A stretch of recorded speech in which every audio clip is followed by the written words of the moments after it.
Hello everyone, today we will discuss Viva questions on middle cranial fossa. Here you can see a butterfly shaped middle cranial fossa. It is deeper in comparison to the anterior cranial fossa. Which part of brain lodges in the middle cranial fossa? So here temporal lobe of brain, it lodges in this middle cranial fossa. Now which bone forms the floor of middle cranial fossa?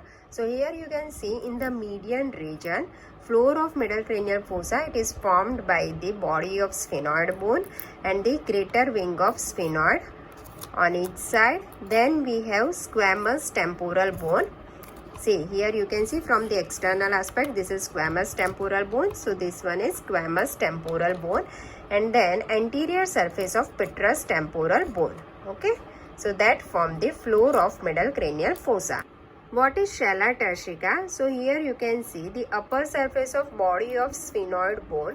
It is in the form of Turkish saddle or hollowed out Turkish saddle. So it is known as the scala turcica. Here it is divided into three parts. The uppermost, the anterior most part, that is known as the tuberculum sali. Here you can see an elevation, so that is tuberculum sali. Then just behind the tuberculum sali we have a depression, that is known as the hypophyseal fossa. And then posterior to it there is a quadrangular plate like structure. It is known as the dorsum sali. So these three components together form scala turcica.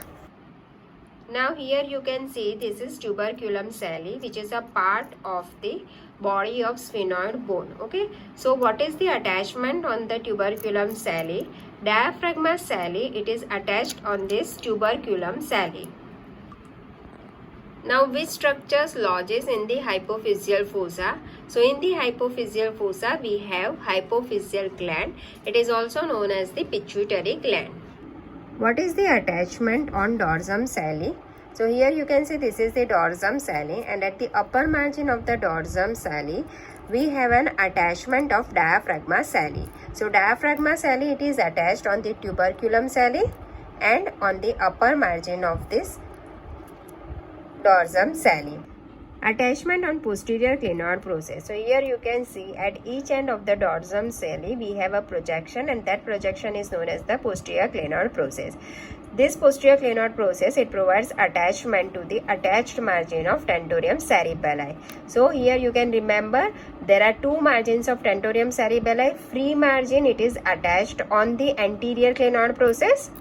Okay, and this attached margin, it is attached on the posterior clinoid process. Now what lies in the body of sphenoid? So here you can see the broken part of the body of sphenoid. So within the body you can see the sphenoidal air sinus. So sphenoidal air sinus, they lie deep into the sphenoid bone. Which structure lies on each side of body of sphenoid bone? So on either side of the body of sphenoid bone we have a cavernous sinus, and on either side we have a groove, and this groove lodges internal carotid artery which passes through the cavernous sinus. Which structure is attached on the superior border of petrous temporal bone? Here you can see this is the petrous temporal bone, and on the superior border of petrous temporal bone we have an attachment of tentorium cerebelli. So here it is attached margin of tentorium cerebelli. It is attached on the superior border of petrous temporal bone, and it also lodges the superior petrosal sinus. Now here you can see this one is the optic canal. So optic canal, it is bounded by the lesser wing of sphenoid laterally, and medially it is bounded by the body of sphenoid bone. Now which structures passes through the optic canal? So this optic canal, it transmits optic nerve and the ophthalmic artery. Now what is the relation of optic nerve and ophthalmic artery here? This ophthalmic artery, it lies inferolateral to the optic nerve. Now identify the different fissures and foramina of the middle cranial fossa. So here you can see my pointer, it is inside the superior orbital fissure. Okay, so this superior orbital fissure, it is bounded above by the lesser wing of sphenoid.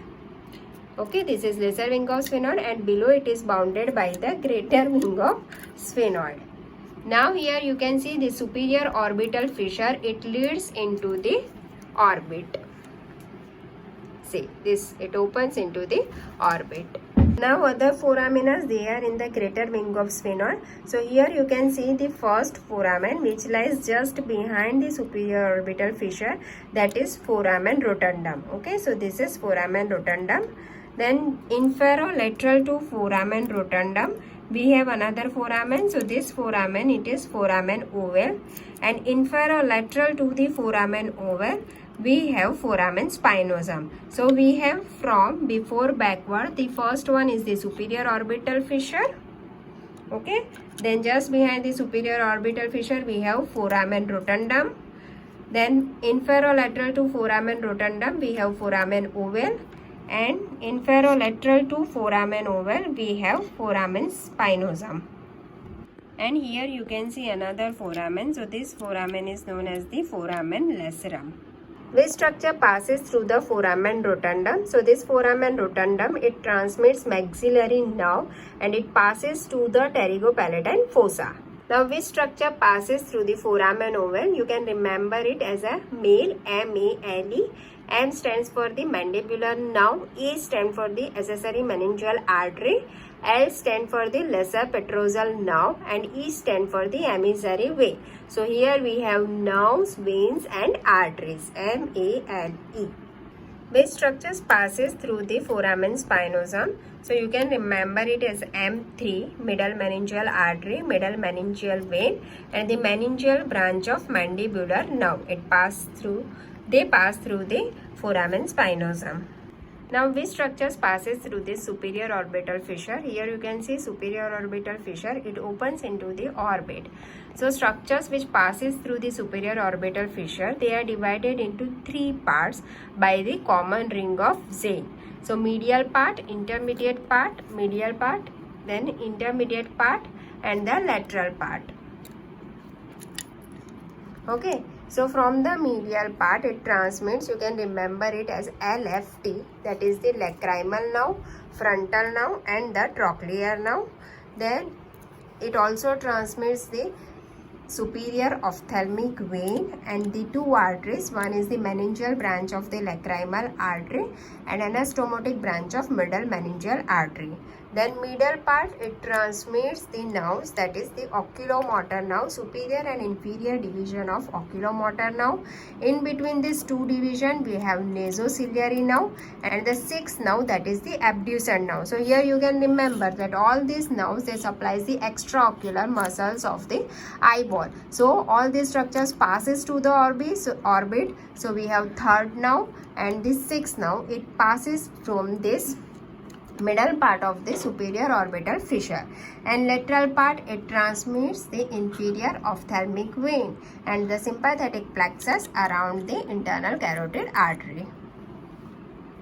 Now what is the location of trigeminal ganglion? So here you can see this is the apex of the petrous temporal bone. So just behind the foramen lacerum, on the apex of petrous temporal bone, we have a trigeminal impression, and this trigeminal impression, that is for the trigeminal ganglion. Now the markings in the middle cranial fossa is suggestive of what? So here you can see these markings. These markings, they are because of the middle meningeal vessels. What is arcuate eminence? So here you can see this is the superior surface of petrous temporal bone. So just lateral to the apex of the petrous temporal bone, we have an eminence that is known as the arcuate eminence. And within this arcuate eminence, it is produced by the superior semicircular canal. Which structures passes through this groove? Here you can see groove on the anterior surface of petrous temporal bone. So this medial groove, it transmits greater petrosal nerve and it leads into the foramen lacerum. And lateral to it, we have a groove. It transmits lesser petrosal nerve which leads to foramen oval. Which fossa is commonly fractured? So middle cranial fossa, it is the most common site of fracture, and the reason is many foramina make it weak. What is the clinical presentation of middle cranial fossa fracture? So if there is a fracture of middle cranial fossa, If petrous bone is involved, then it leads the bleeding and CSF discharge from the ear. If sphenoid bone is involved, then it leads bleeding or CSF discharge from the nose or mouth. And sometimes when fracture line it passes through the internal acoustic meatus, then it may damage 7th and 8th cranial nerves. What is carotidoclinoid ligament? So here you can see this is the middle clinoid process, that is on either side of the tuberculum sali we have this middle clinoid process. So a ligament from the middle clinoid process to the anterior clinoid process, this ligament is known as the carotidoclinoid ligament, and this ligament converts it here into a foramen. This foramen is known as the carotidoclinoid foramen. Upturned end of internal carotid artery, it passes through this carotidoclinoid foramen.